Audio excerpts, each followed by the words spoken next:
안녕하세요. 오늘은 2월 3일 토요일입니다. 마르코복음 6장 30절에서 34절이죠. 오늘 복음은 외로움과 사람들의 사랑에 대한 주제로 말씀을 드리겠어요. 오늘 주님께서는 사도들이 예수님께 모여와서 자기들이 한 일과 가르친 것을 다 보고했어요. 그러자 예수님께서는 그들에게 너희는 따로 외딴 곳으로 가서 좀 쉬어라. 외딴 곳으로 가서 좀 쉬어라. 한적한 곳으로 예수님이 오셨고 또 다 같이 외딴 곳으로 가서 제자들을 쉬라고 했습니다. 역사에서 보면요. 그리스도교 역사에서 수천 명의 인생의 삶을 추구했던 사람들, 다시 말하면 종교적인 수도생활, 그렇죠? 수도생활 하는 데 있어서 많은 수도자들과 은수자들, 독수자들, 이분들이 오늘 말씀하신 주님, 한적한 곳에 가서 좀 쉬어라. 한적한 곳, 외딴 곳, 이 말씀에 순종하고 살아왔던 분들이에요. 그래서 이것을 이제 모나코라고 하거든요. 히란 말이면 동시에 라틴 말로 모나코. 홀로 살아가는 분, 은수자, 은둔자라는 말로 알려졌죠. 카르투시안 수도회의 은수 수도회죠. 카르투시안 수도회의 그 문에, 수도원 문에 이렇게 적혀 있어요. 축복받은 고독, 혼자만의 행복이라는 문구가 적혀 있습니다. 그런데 분명 우리는 여기서 알아야 될 것은 고독과 고립은 달라요. 고립을 고독으로 생각하면 착각입니다. 차이가 많이 있죠. 인간은 사회적 존재이기 때문에 사람의 인격은요, 타인과의 관계에서 아낌없는 사랑으로 표현되는 게 인간관계이고 사회죠. 그런데 왜 이 봉헌자, 수도자, 특히 은수자 이런 분들은 왜 고독을 추구했을까요? 대답은 간단합니다. 군중을 피하고 소음과 혼란 속에서 거기에선 깊이 대화할 수 없고 말할 수 없기 때문에 그래서 하느님과 더 가까워지고 또 찾아오는 이들에게 더 가깝게 가기 위해서 그러는 거예요. 혼자만 살기 위해서가 아닙니다. 더욱더 하느님과 가깝게 또 찾아오는 분들에게 가깝게 대하기 위해서 그래요. 저도 온 세상을 다 누비며 다가갈 수 없지만 저는 그래서 유튜브로 여러분들 접근하는, 가깝게 접근하는 분들에게 하느님, 예수님의 이 고요성, 외딴 곳, 한적한 곳의 영성을 추구하고 평화방송에서 작년부터 7월부터 올해 7월까지 1년간 곽승용 씨 영혼 돌봄이라고 하는 것도 바로 이런 차원에서 나누고 있는 겁니다. 영혼 돌봄을 통해서 각자가 하나님을 만나고 자신을 만날 때 이웃을 더 사랑할 수 있다는 것이죠.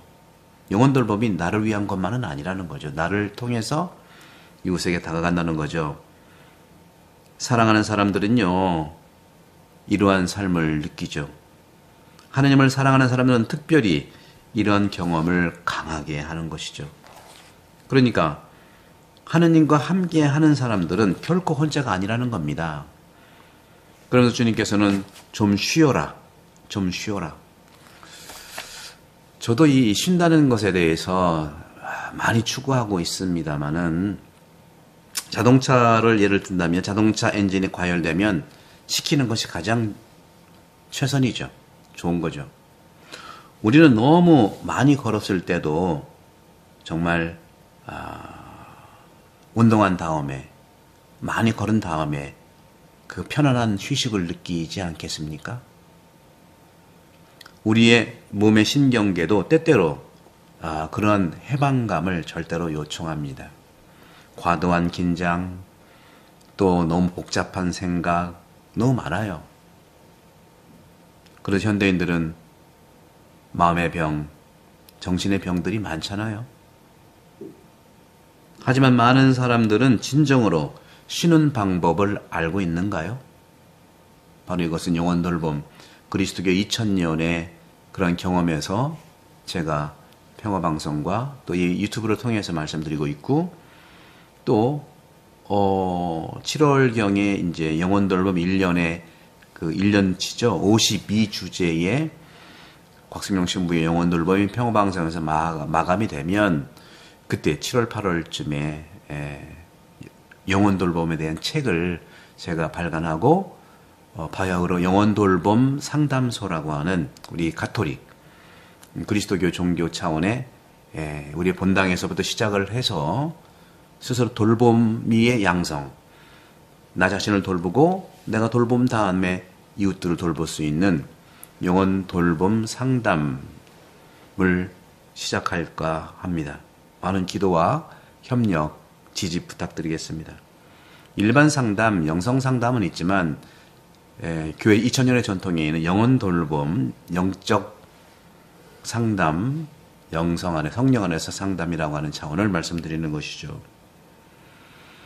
진정으로 우리가 침착하고 쉬고 진정하려고 노력하자마자 기분이 나아지는 것도 있겠지만 오히려 그 방법을 배우지 않는 한은 늘 걱정과 분심과 이런 여러 가지 생각의 공격, 마음의 공격, 두려움으로 엄습하는 것을 느낄 수 있어요. 두 사람이 산으로 산책을 갔는데 한 사람은 상쾌하게 돌아왔어요. 그런데 다른 사람은 육체적인 것뿐만 아니라 영혼도 피곤해해서 돌아왔어요. 왜 그럴까요? 같이 갔는데 한 사람은 풍경을 보았지만 한 사람은 풍경을 보는 대신에 그가 기다리고 있는 시험에 대해서 많이 생각한 것이죠. 의사 전문가들 그러고 저도 그렇고요. 전문가들이 해변에 앉아 있는 것, 소위 멍 때린다고 하죠. 바닷가. 해변에 앉아서 적어도 30분 정도 바다 외에는 아무것도 생각하지 않도록 노력할 것을 이렇게 권장합니다. 그러면 한적한 곳의 몸에 변화가 생기죠. 마음을 정화하는 방법입니다. 고독을 사랑하는 그리스도인들은요, 하느님 자비의 바다에 집중해서 알아차릴 줄을 아는 것이죠. 그러자 오늘 복음에서 정신없이 또 먹을 겨를도 없이 이 거울 저 거울 육로로 해서 함께 예수님보다 먼저 다다른 그 군중들을 봤어요. 예수님이 배에서 내리시는 많은 군중을 보시고 가엾은 마음이 드셨다. 큰 무리를 보고 감동을 받은 거예요. 이 연민이죠.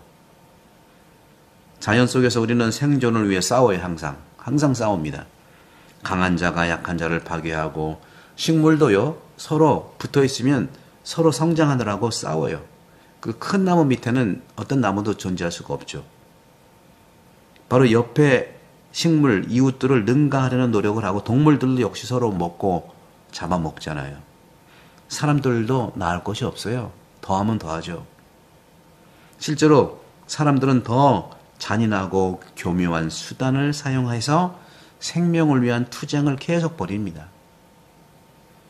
독일 속담에 이런 말이 있어요. 당신은 바위가 될 수도 있고 망치가 될 수도 있다. 당신이 다른 사람을 이기거나 다른 사람이 당신을 이길 것이다. 이런 속담이죠. 하지만 우리는 그 반대도 관찰하곤 해요. 어떻게 해요? 술 취한 사람이 땅에 쓰러져 있으면 우리가 가서 일으켜 세우잖아요. 손을 내밀잖아요. 그러면 연민을 느끼는 거예요. 이 연민이라고 하는 것은 꼼파시오, 컴패션, 고통을 함께한다는 겁니다. 꼼은 함께한다는 거고요. 패션은 고통 순환이잖아요. 아름다운 언어고 단어입니다. 이는 함께 고통받고 공동으로 고통을 받고 다른 사람의 고통을 마치 내 고통처럼 느끼는 것을 말하죠. 러시아의 유명한 사상가, 신학자, 우주론자 블라디미르 솔로비오프에 따르면 이러한 느낌이라는 것이 종교 생활의 첫 번째 감정 표현이라는 겁니다. 이것은 우리를 불쌍히 여기시고 우리의 구원을 위해서 자신의 아들을 주신 하느님과 우리를 비슷하게 만드는 거예요. 요한복음 3장 16절. 타인에 대한 연민은 고독 속에서 하느님을 찾았던 많은 우리 신앙인들, 그들이 사회로 돌아가서 다른 사람을 위해서 일하도록 초대하고 또 요청하는 것이 되지 않겠습니까? 또 한 주가 또 지나서 이제 연중 5주일이 다가오죠. 구독 선교 부탁드리고요. 여러분 행복한 하루 되시기를 기도합니다. 성부와 성자와 성령께서는 여러분 모두를 강복합니다. 감사합니다.